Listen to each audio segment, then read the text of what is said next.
welcome back to Michelle Reads and Blogs, and today we are opening an Owlcrate adult box. This is the November box with the theme Hidden in Time. I've already pre-cut the tape open on this one, and I'm glad I did because it took me absolutely ages. Let's get straight into her. So on the top there we can see the theme. I love the colour on this kind of like what they do with the theme and the spoilers. Like if the book itself is this kind of colour with this florals, I would be so happy, but I've just glimpsed. I'm not entirely sure it is.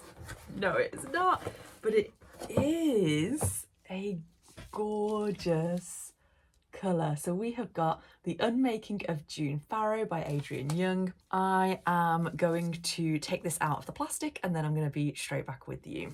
I'm always really careful doing this because obviously I don't want to get the book in any way when I cut it open, but I understand why they do send them in plastic and I am grateful for that, but just be as careful as I can be so that I do not damage the book.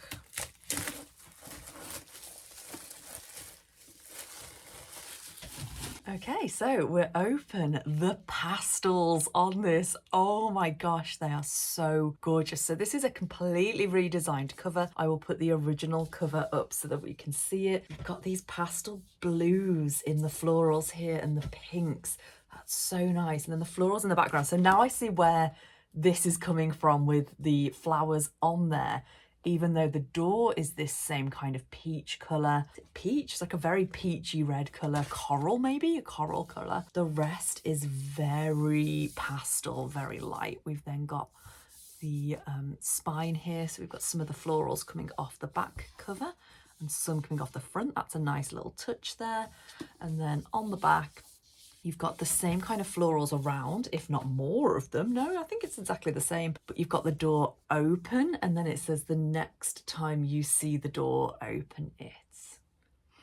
We've then got a solid sprayed edge, which is very red. I wonder if they were trying to go for more of this coral colour and it came out a bit darker, or if this was done on purpose. Maybe they wanted a really nice contrast between the two. I'm not sure, but it definitely stands out. That is stunning. So let's open up and have a look. We've got some reverse jacket artwork here.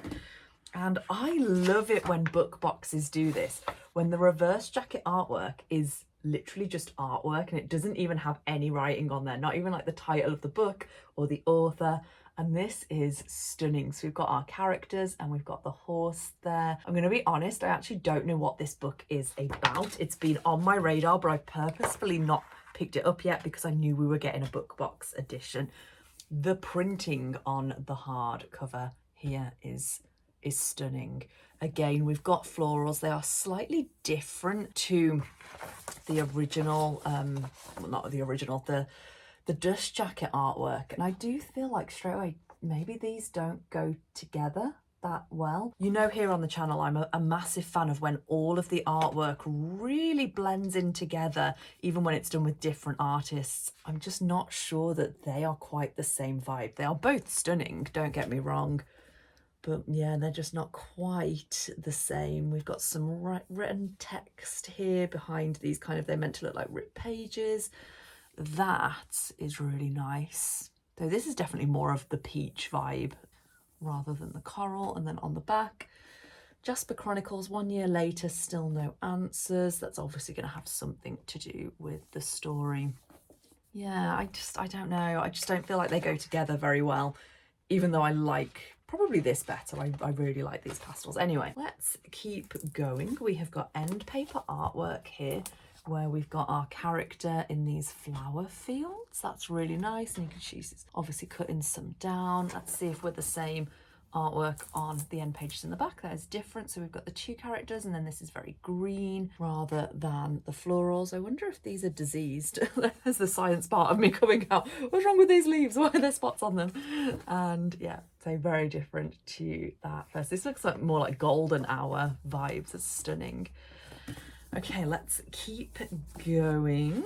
So we have, oh, this is really nice. We've got a bound in author letter, And then we've got a signature on the page next to it. That's stunning. Absolutely stunning. In terms of pages, we're just over 300. Oh, I say this every time as well. I love American paper. Like paper from books in the US, that smells so good as well. Oh my gosh. But back to what I was saying, the floppiness. Oh, I love the paper of US books.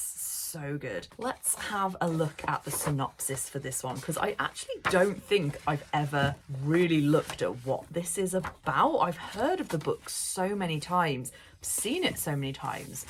I don't think I've ever actually heard of it, so let's have a look. A woman risks everything to end her family's century-old curse, solve her mother's disappearance, and find love in this mesmerising novel from the New York Times bestselling author of Spells for Forgetting. In the small mountain town of Jasper, North Carolina, June Farrow is waiting for fate to find her.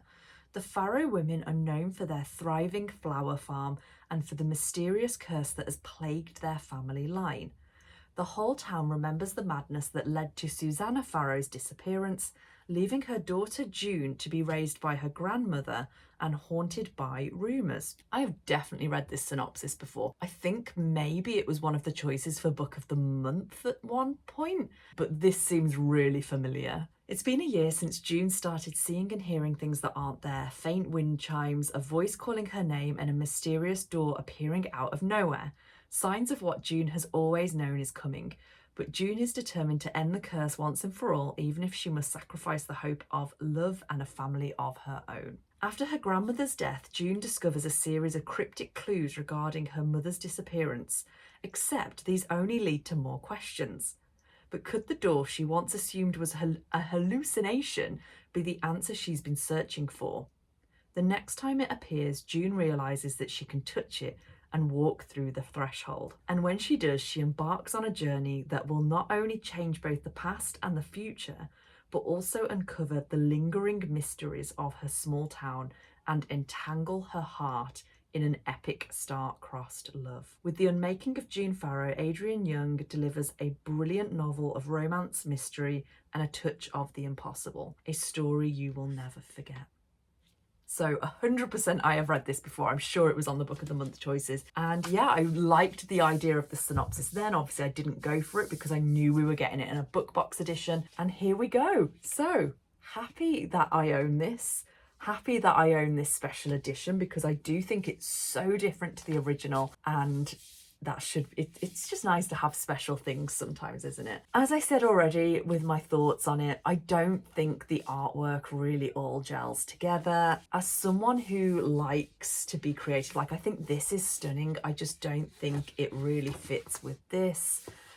And the end pages fit okay, I think a bit better. I just think that this vibe, so both the reverse jacket artwork and this artwork, don't fit the rest, even though they're beautiful. Like I would find it really interesting to see who has like the final say on artwork, or if they do, what happens, how do they go about this process of designing it all? Obviously, I don't know. I'm just wondering, but am I happy I've got this? Absolutely. I'm excited to read this book at some point. It's not one of my immediately I want to get into it books, but I would like to see if I like Adrienne Young's writing, because she does have Spells for Forgetting out as well, and I'd quite like to read one before I jump in and buy multiple books from her. Anyway, please let me know what you think about this down in the comments. I love hearing everyone else's opinions rather than just my own. And it's mad when I'm like on the fence with things, how much people sway me when they're like, well, have you thought of this? And oh, I like this, and or I don't like this. And I'm like, oh yeah. I really like hearing other people's opinions on things. Anyway, thank you so much for joining me today. Don't forget to like the video if you liked it. If you want to see more from me, think about subscribing. I hope you have a wonderful rest of your day, and I will see you in the next one. Bye.